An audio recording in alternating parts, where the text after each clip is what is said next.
Hi, I'm Andrew Harris, and this is Luke Garrity. We're with Confluence Outfitters. It's Friday, December 6th. We are at Cedar Crest Brewing in Red Bluff, and we're doing a fishing report today. We're going to talk about a few different things. We're going to talk about current fishing conditions, where our guides are fishing right now, how fishing is and how we expect it'll be in the near future. And we're going to talk a little bit about one of our destinations, which is Eagle Canyon, which is a private fishery just east of Red Bluff. And we're also going to start a new segment where we answer questions from viewers. And we're going to try to touch on some topics that people frequently ask me about. Things about guided fishing, booking guides, just what to do out on the river. During this segment, where I hope to tackle some topics like stream etiquette, and pretty much anything else that you want to ask us about. But today we're going to cover what happens when you might need to cancel a trip due to a blown out river or just severe weather conditions, because that's something that's topical this time of year. So we look forward to this episode.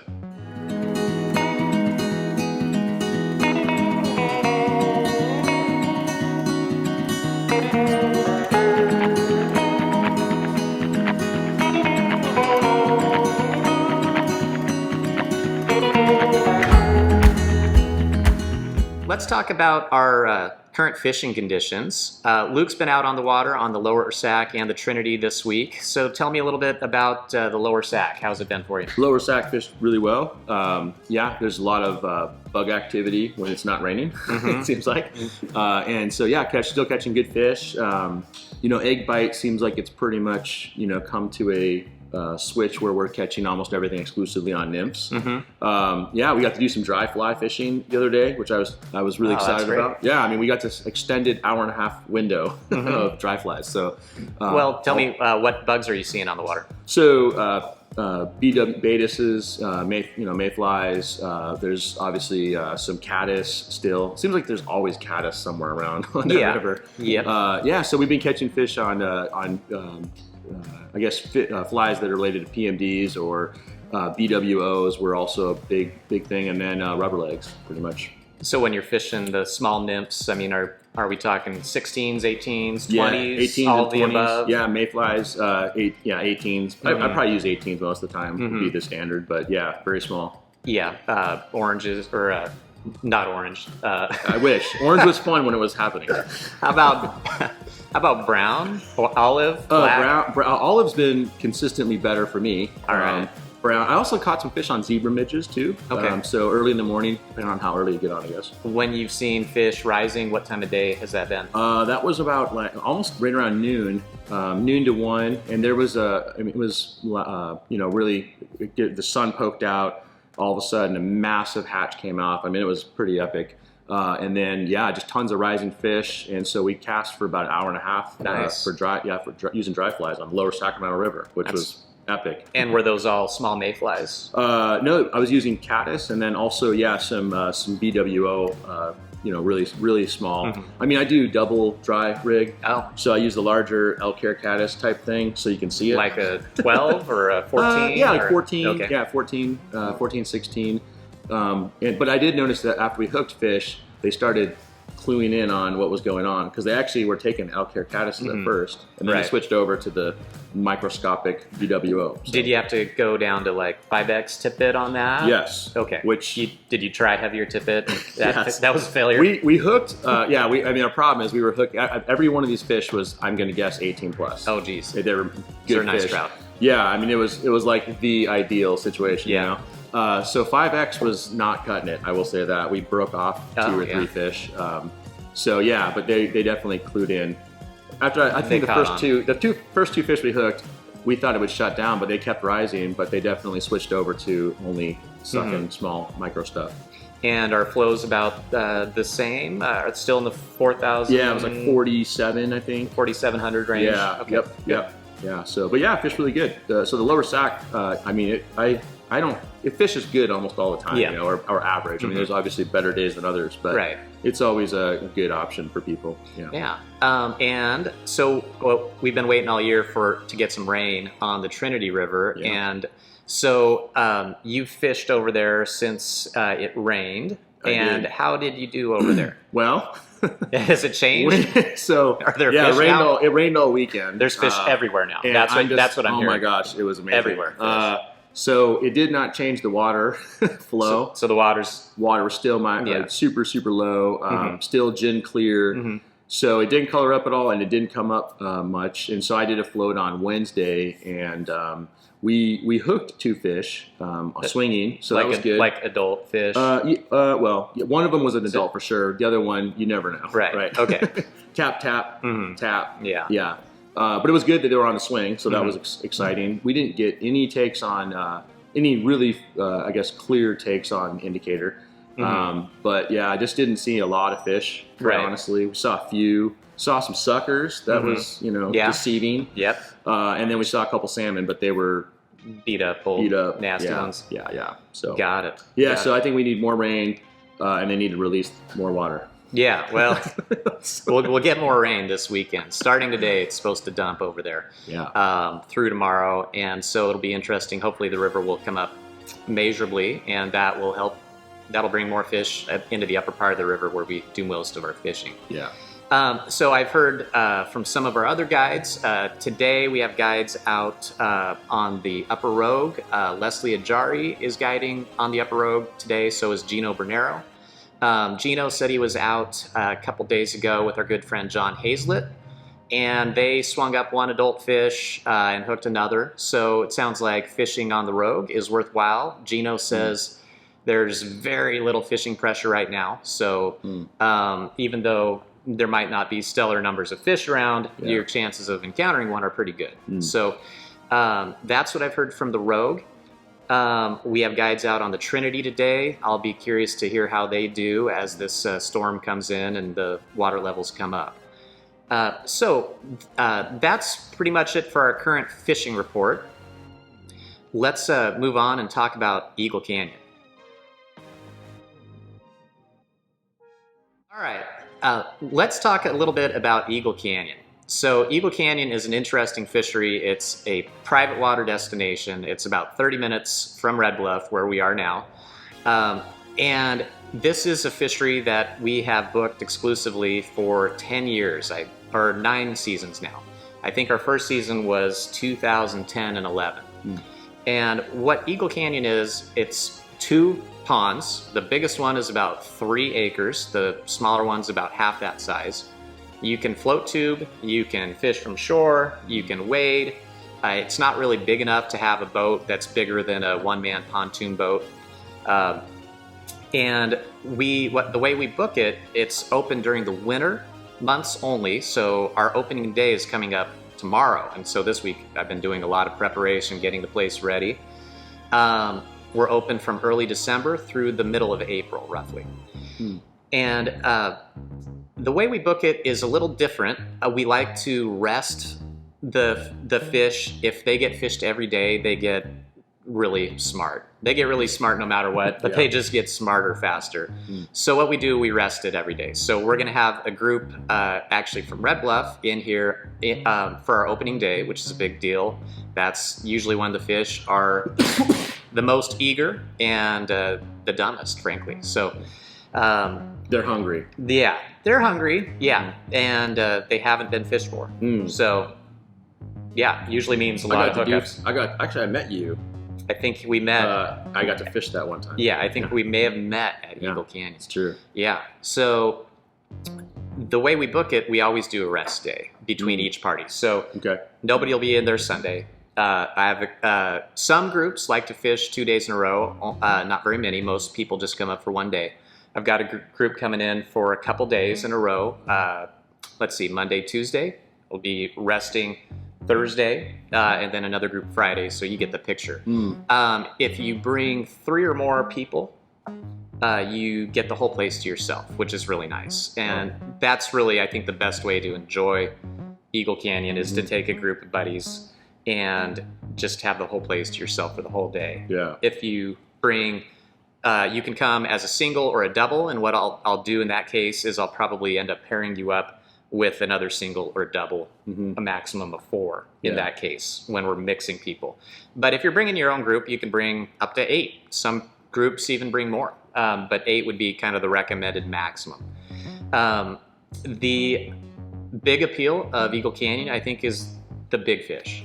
They're big. So the average size this year is probably in the 6-pound range. There really are no fish to catch there that are under 2 pounds, unless one slips through the cracks. Yeah, they're all big. Yeah, and it's a really good place where you have a chance to catch a 10-pound rainbow, which is kind of a bucket list thing for a lot of people. 10-pound rainbows are pretty fun. I'll take 2 a day. That'd be great. That's right. That's right. So in terms of fishing techniques at Eagle Canyon, it's a mix of streamers, nymphs under indicators, and nymphs on long leaders fished on the retrieve. So every once in a while, like in March and April, sometimes even in February, we will get some hatches, usually a March brown or some smaller midges. Yeah, midges, yeah.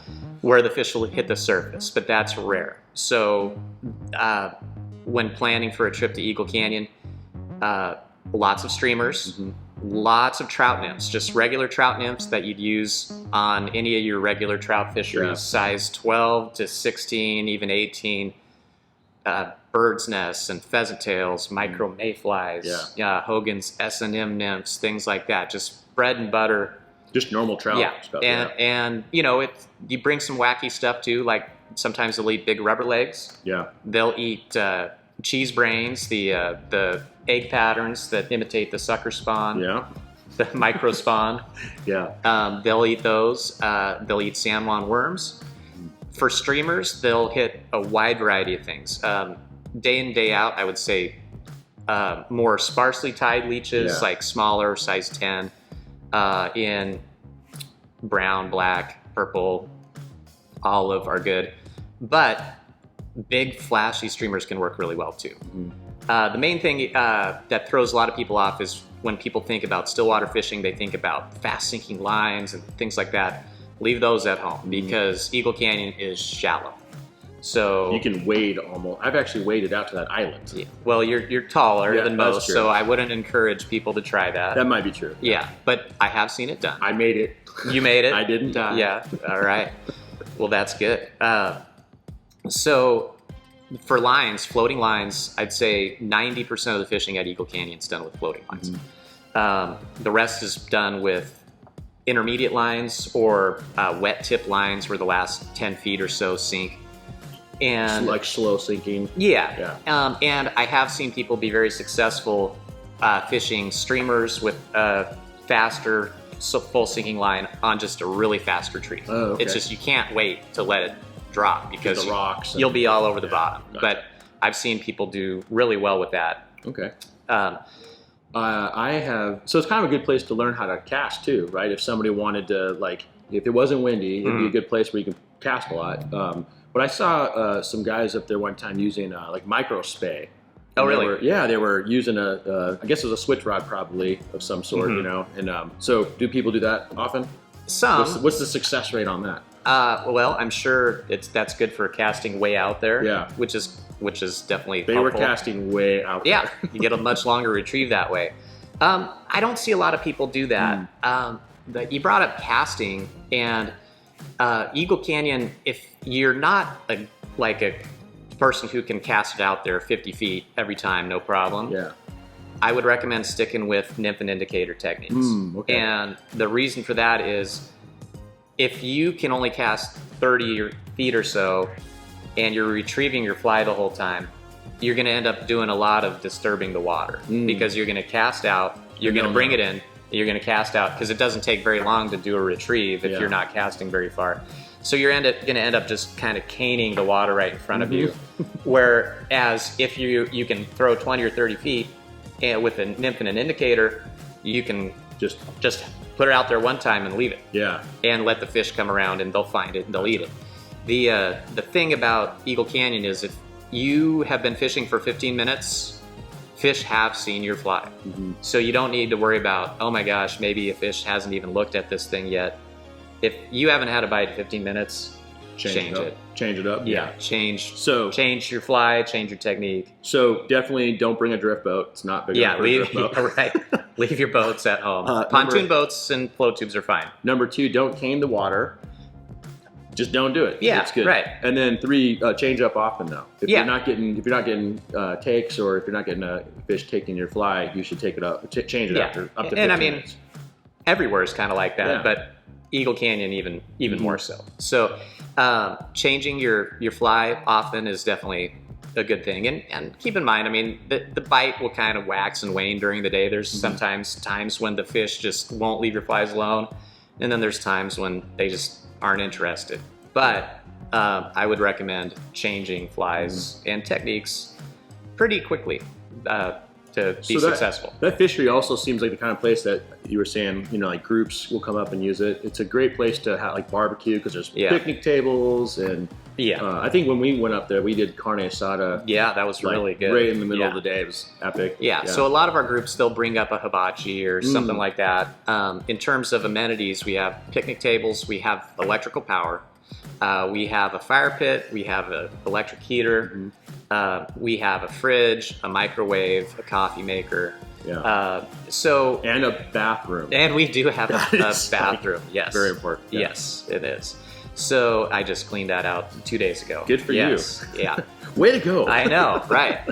So it's a great place to spend the day with a group of buddies, and I really encourage people to bring some good food. A lot of our people who come up do the full cooking thing, and just really make a fun day out of it. Because just the surroundings are beautiful. Yeah, Mount Lassen's right there. Yeah, I mean, it's just in the foothills east of Red Bluff, in the kind of rocky country out there, and you can see Mount Lassen covered with snow. It's a pretty neat spot, and there's just nobody around. Yeah, so. The privacy is pretty amazing. Yeah. So there you have it, Eagle Canyon. Check it out. So now we're going to do something new where I'm going to answer some questions about guiding related stuff. So today's question. Yeah, so sometimes rivers get blown out. I actually showed up to the Lower Sac one time with 2 clients, and it was like 35-mile-per-hour wind. So I was thinking about casting was going to be a little challenging, and then also the boat is going to be blown all over. What do guests do in the event that they're either thinking it might not be fishable, or they're kind of worried about the weather? What would be the best way to? That's a great question, and that's a question I get all the time as the person who's at the desk taking the calls, booking the trips, unbooking, canceling the trips. This is a question, there's a lot of confusion around it. So cancellation policies are different for different guide services. But usually there's some kind of normal things you can expect. So we take payment in full 30 days before the trip. And for us, that just means we're pretty sure you're going to show up because you've already paid. And that just makes the process work a lot better for everybody. So this time of year, though, we have big storms. We have times when the rivers get blown out. So our general policy is that we're fishing as long as the river is fishable. That's where we start. Now, so what does that mean? If the river is obviously blown out, totally unfishable, one of two things are going to happen. You're either going to get a refund, or we can apply the money to a future trip. Okay. There are other guide services where they would not do the refund. It just depends. You just have to check in with where you're going. I hire guides all over, and when I go on trips, and so the policies are always different everywhere you go. For the most part around here, though, it's either going to be a refund or reschedule if the river's blown out. So that's a pretty cut and dry case. Another thing that happens is we look at the forecast and we're like, man, what's this storm going to do? Like, is this going to totally blow out the river? If you're a guest and you have a trip booked this weekend and the forecast looks terrible, how do you handle that? And so the first thing I recommend, I'm the outfitter, I'm booking these trips for all these different guides. The first thing to do is to talk to your guide before you talk to me, because whatever the guide decides, I will back him or her up. And usually the conversation is going to be something like, well, let's check in a couple days, because it's really hard to tell a week out what's going to happen. So, and weather changes. And we never know, is this storm that's supposed to dump 2 inches over 2 days, is it going to blow out the river, or is it going to make it good? During the time of year when we're dealing with weather-related issues, it's usually steelhead season. So usually the difference between being there when it's blown out and being there when the fishing is absolutely prime is razor thin. I know. It's so weird. So we don't want to unnecessarily cancel a trip when the fishing could be really good. So the first thing to do is talk to your guide and make a game plan, because there's a lot of weather situations like the one you mentioned. I mean, we reschedule trips on the lower Sac somewhat routinely due to just high winds, where it's just like it's not going to be any fun to be over there. Oftentimes, though, we have options where if the lower Sac is not going to be fun because it's going to be blowing 35 miles an hour all day, we can go over the hill and go to the Trinity at certain times of year where it can get windy over there, but the canyon protection is pretty helpful. Usually the wind over on the Trinity and the wind on the Sac aren't really, they don't coincide. So you could go hop over the hill and have great fishing and great conditions. So that sometimes we have options, backup plans. And another thing that happens a lot is, doing a 2 or 3 day trip with a guide.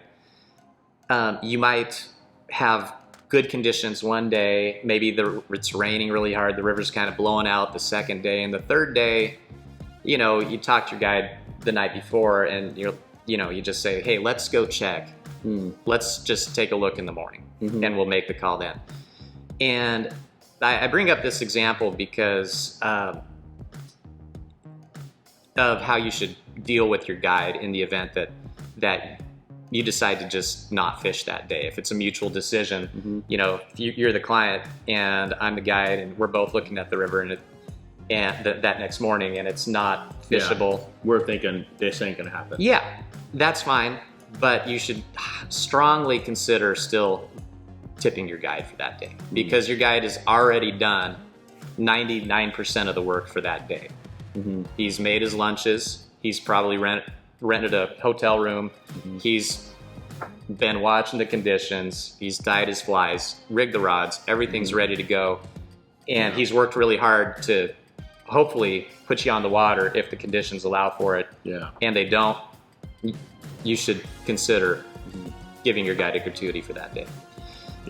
Because I mean, I know all the Confluence guides are showing up ready to fish at the river, which means the night before we're rigging all the rods. There's a lot of prep that goes into it the night before. I like to the morning of the trip. Tie up all my flies, but then also bless each one of them and pray that they're going to be effective. So you got to have a system. Sometimes it works. You got to have a system. Yep. We all have our little things that we do. What do you do? I'm going to start doing that. What's the secret? I'll tell you later. You'll get. That'll be on. You'll get there. That'll be on the pay for the episode. That's right. Yes. Gotcha. So, anything else you can think of about canceling trips and? I think so. Rescheduling and whatnot. I mean, because people always have lots of questions. How does that play in? So I think using fishing. Every angler thinks that they're probably better than they are. That's what we all probably do. But in the event that someone's like, I just don't know if I can cast in this, because even at 10 mile per hour wind, I would go. I'd go in a second in 10 mile per hour wind. But I've had friends I've taken who are like, there's no way I can cast in this. It's just, what I mean. How does that? What's the relationship there look like? I think you need to trust your guide. So if you're sitting there at the ramp and you're looking at the conditions and you're thinking, oh my gosh, maybe I'm too much of a novice angler. Like I could not fish and catch fish in these conditions. Guides know a lot of tricks. They know how to get people on fish in all sorts of conditions. Especially on the lower Sac though. Right. I mean, on the lower Sac. I mean. And that might mean wade fishing. I've had days on the lower Sac where it's just been howling in terrible conditions. We couldn't fish from the boat at all, but we caught fish because we wade fished in little nooks and crannies and places where you can catch fish wading and had a great day. So just keep in mind, I would just recommend trusting your guide, because your guide, the one thing guides don't like is not catching fish. Yeah. So if they are looking at the conditions and they think, man, we're not going to get them today, that's probably when the guide is going to say, you're right, yeah, or listen to me, we're rescheduling because this is going to be no fun. Now, like I said before, oftentimes the guide's going to have a plan B. And that could be to go wade fish the Hat Creek or Burney Creek, or go up to some private water here or there. Yeah. Your guide might have a good plan B. And that brings up another point, which is sometimes you might have a preferred fishery and kind of a backup fishery. In certain instances, we basically mandate that you're still fishing. And a good example of this would be winter steelheading. Drew Griffith does a lot of guide trips for us on the coastal steelhead drainages, bay only. And that, those fisheries are just starting to become fishable right now.